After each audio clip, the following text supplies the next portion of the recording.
ถ้าตัวไปไม่รวยนะจะโทษโรงเรียนแน่แล้วจะรวยด้วยอะไรหรอขายยาหรอก็อาจจะได้ยินมาว่าเร็วดีด้วยเร็วจริงแต่ก็จบเร็วเหมือนกันนะ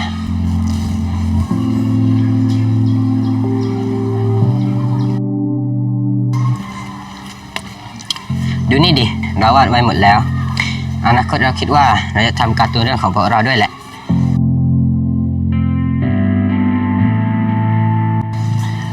นี่อนิเมะที่เราทำเองลองดูดิเห็นภาพว่าอาบิเดล่าอยากทำอนิเมะให้เลยนะเนี่ย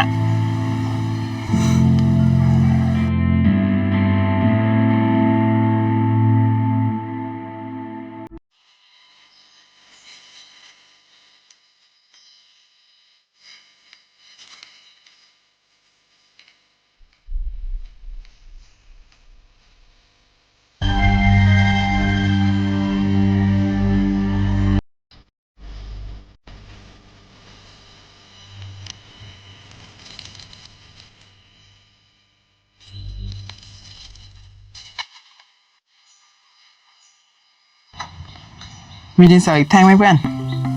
มีสิมานั่งเลยยินดีต้อนรับสู่ทีมฝันใหญ่นะเว้ย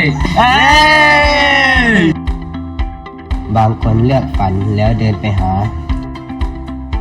บางคนรอให้ฝันเดินมาหาแต่พวกเราเลือกกอดมันไว้แล้วสร้างมันไปด้วยกัน